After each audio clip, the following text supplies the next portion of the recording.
Shalom saudara-saudara yang dikasihi Kristus. Bersyukur kita bisa bertemu hari ini lagi. Sebelum kita mendengar firman Tuhan, kita berdoa terlebih dahulu. Bapa kami di dalam surga, terpujilah nama-Mu ya Tuhan Allah kami yang begitu baik kepada kami.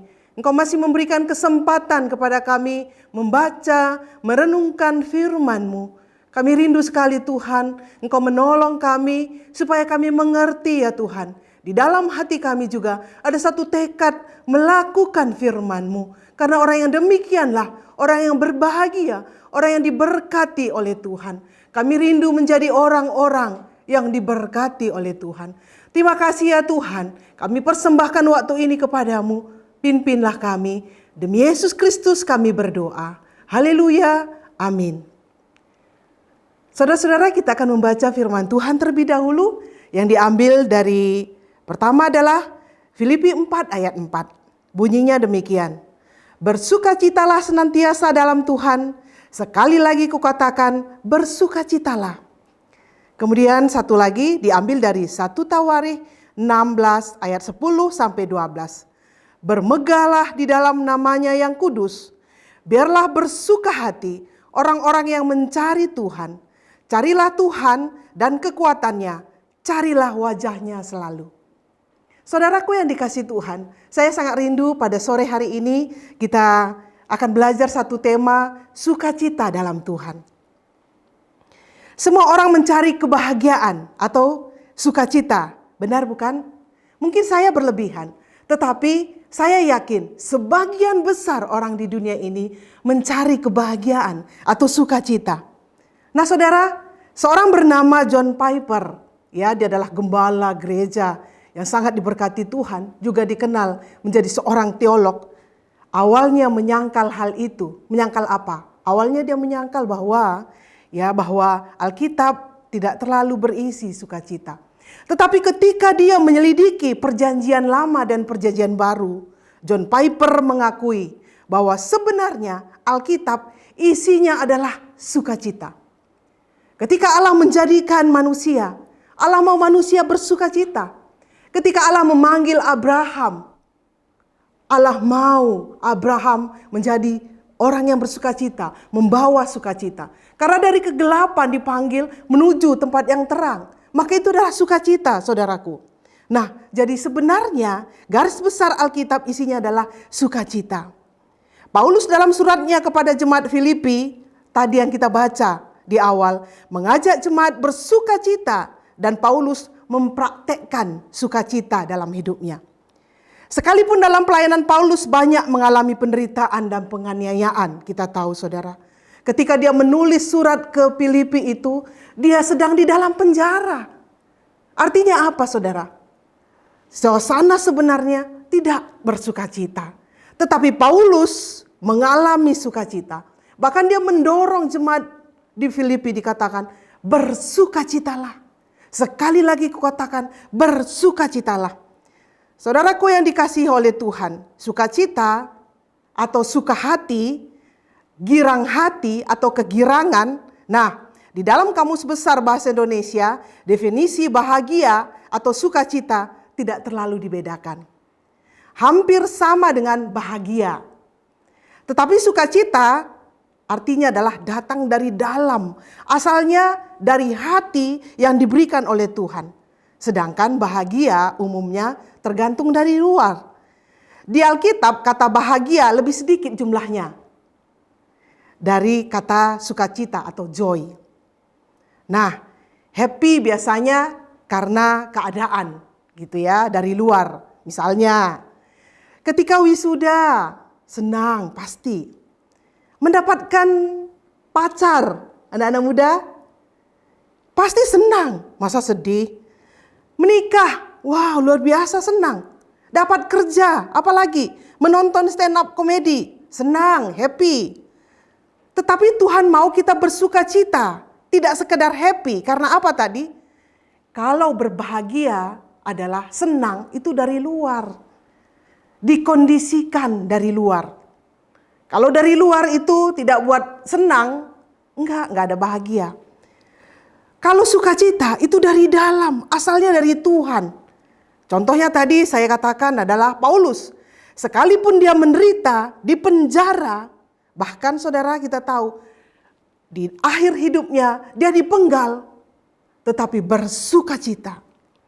Maka sebab itu saudara-saudaraku yang dikasihi Tuhan, jangan tukarkan sukacita kita, joy kita dengan kebahagiaan yang sementara. Jangan. Misalnya melanggar firman Tuhan demi happy. Ada orang melepaskan joy-nya supaya bisa membeli barang atau mendapatkan hal yang diinginkan. Bahagia sementara, joy-nya pergi. Menempuh ketidakjujuran, hatinya penuh dengan kebohongan supaya mendapatkan sesuatu yang dia inginkan. Orang bisa mendustai dirinya, bisa. Mendustai orang lain, bisa. Tetapi siapakah yang dapat mendustai Tuhan? Saudaraku mendapatkan pasangan hidup yang tidak seiman. Awalnya kelihatannya happy kan, orang nggak tahu. Tetapi artinya kita menyuruh joy kita pergi. Hati-hati saudara. Nah, kini saatnya anak-anak Tuhan, orang-orang yang mengklaim dirinya sudah percaya Tuhan, memberikan dampak. Karena joy yang ada dari Tuhan, yang sudah diberikan kepada kita.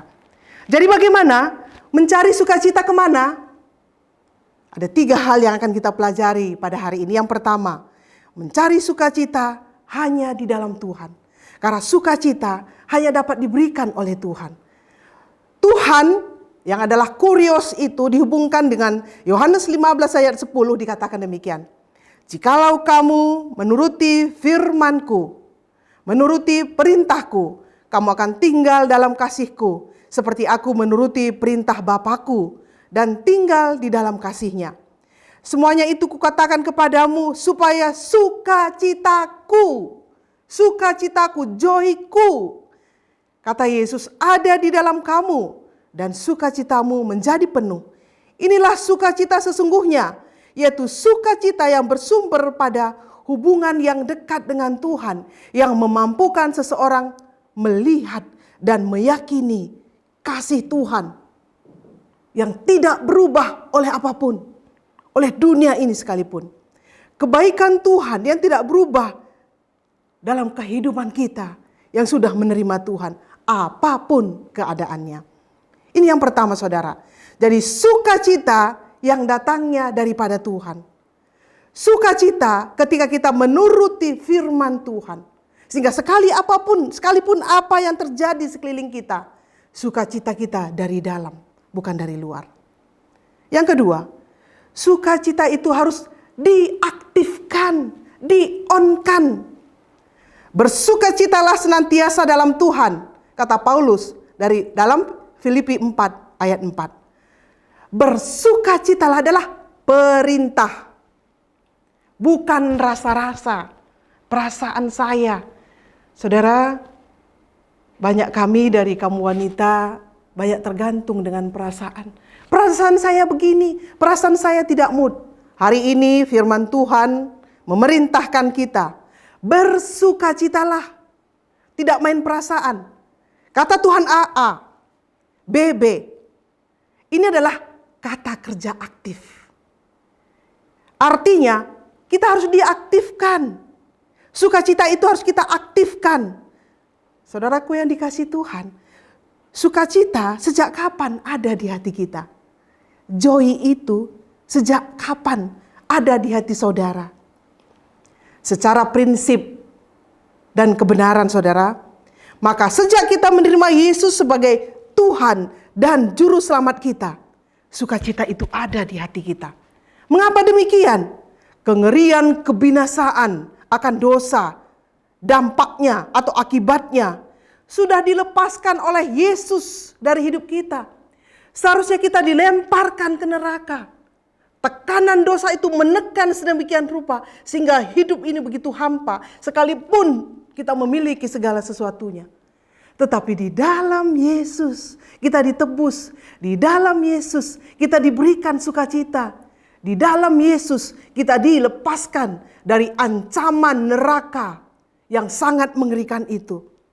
Bukankah itu sukacita? Jikalau kengerian, kebinasaan akan dosa dan akibatnya sudah dilepaskan Yesus dari hidup kita. Maka tadi di awal saya katakan, perjanjian lama, perjanjian baru diisi dengan joy. Karena apa? Ketika kita percaya kepada Yesus, Dia adalah Bapa kita. Allah pencipta langit dan bumi adalah Bapa kita. Yang setiap saat kita memanggil Dia Papa, Aba. Bukankah itu sukacita, saudara? Bapa di dunia ini begitu banyak yang gagal. Mungkin kalau bapak-bapak yang mendengar banyak menyadari kegagalannya. Tetapi Bapa kita di surga, Bapa yang sempurna itu. Bukankah itu joy ketika kita bisa berhubungan, berintimasi dengan Bapa kita itu.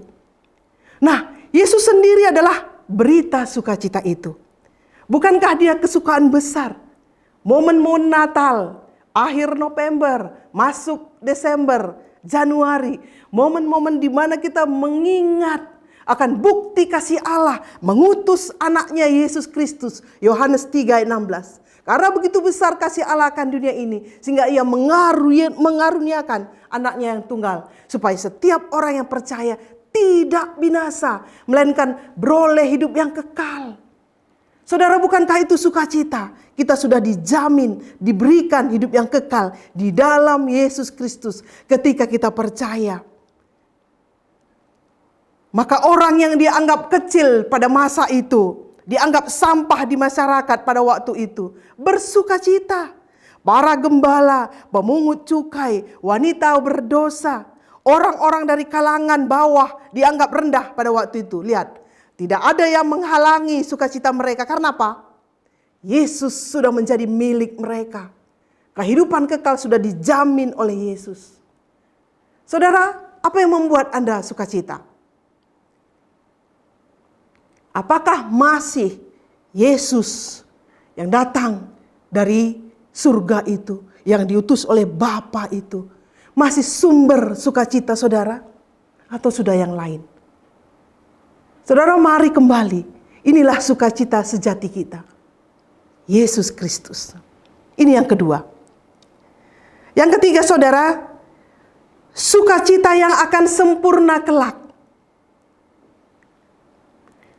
Saudara-saudaraku yang dikasihi Tuhan, pengertian yang demikian akan membuat kita terus berjuang. Siapa yang katakan hidup ini mudah? Susah, saudara. Tetapi itu akan menghalangi sukacita kita kalau kita tidak pandang ke depan. Mata rohani kita harus tembus ke depan. Kemana? Kekekalan yang disediakan itu. Yaitu apa? Kesempurnaan ketika kita bertemu muka dengan Bapa kita. Muka dengan Yesus Kristus. Sukacita yang sempurna kelak. Siapa katakan di dunia ini jalannya semua rata? Hidup mudah, tidak ada. Apalagi zaman sekarang ini serba susah, serba sulit. Ekonomi susah, keamanan sulit. Saudara, beberapa hari terakhir ini kita marah dan berduka. Sigi berduka, marah sekali. Itulah dunia ini. Tetapi apa? Kelak sukacita kita akan sempurna. Kenapa? Karena suatu saat kita akan bertemu dengan Tuhan. Di sanalah tidak akan ada lagi kesedihan. Di sana tidak akan ada lagi apa? COVID-19. Tidak ada. Di sana tidak akan ada lagi ketidaksempurnaan. Tidak ada air mata. Kita akan bertemu dengan Tuhan kita. Sukacita kita akan sepenuh-penuhnya.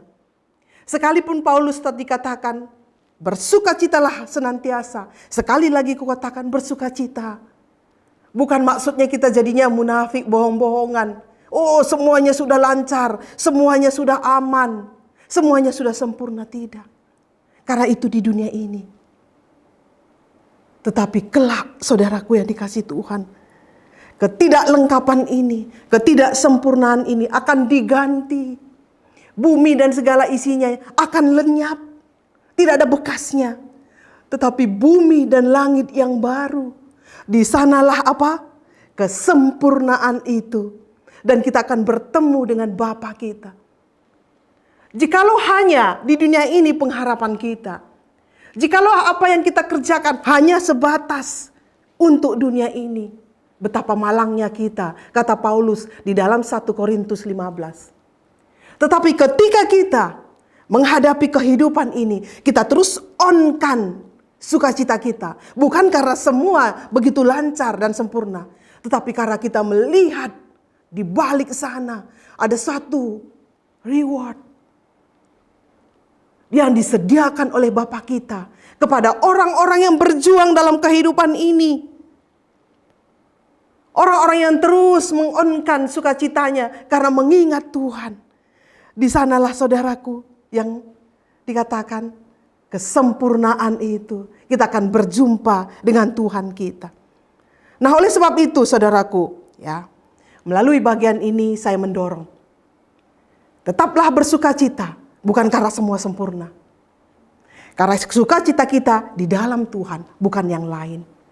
Dan apalagi satu lagi, suatu saat sukacita itu akan sempurna. Maka kerjakan terus bagian kita. Apa yang menjadi bagian kita, lakukan terus. Melayani dengan semangat. Membawa Injil Tuhan ke seluruh bumi. Tidak harus pergi ke ujung dunia sana, saudara. Sekeliling kita, keluarga kita, saudara-saudara kita. Lakukan terus apa yang menjadi bagian kita sesuai talenta kita. Ada yang memiliki talenta memberi. Ada yang menasehati, ada yang memimpin. Lakukan terus dengan maksimal. Isi terus pikiran kita dengan hal-hal positif. Aktifkan terus tombol joy kita. Tekan terus tombol itu dan jangan di-off-kan. Tapi on-kan terus sukacita kita karena Tuhan. Amin. Kita berdoa. Kami sangat bersyukur kepadamu ya Tuhan, karena kami memiliki Engkau. Kami berterima kasih di tengah-tengah dunia yang tidak pasti, yang hari ke hari semakin jahat ini. Kami memiliki Engkau. Engkaulah yang menjadi sumber sukacita kami di dalam Yesus. Karena Engkau telah menjamin kami sampai kepada kekekalan melalui Yesus. Kami bersyukur akan hal itu. Sekalipun kami menyadari di dalam kehidupan kami banyak saja masalah. Banyak hal-hal yang tidak menyenangkan. Tetapi bersama dengan Tuhan kami tahu kami akan tetap kuat. Dan suatu saat kelak kami akan bertemu dengan Tuhan muka dengan muka. Dan itu menjadi penghiburan kami sampai pada saat ini. Topanglah kami ya Tuhan, tolonglah kami. Selama ini kami gagal, tapi kami ke depan bersama Tuhan kami akan tetap mampu. Karena Engkaulah yang dapat memberikan kemampuan dan kekuatan kepada kami. Terima kasih Bapa dalam surga. Tolonglah kami Tuhan. Karena kami sangat memerlukan Engkau. Kami sangat merindukan kedatangan-Mu. Terima kasih Tuhan. Terima kasih. Terpujilah nama-Mu. Maranatha. Demi Yesus Kristus. Amin.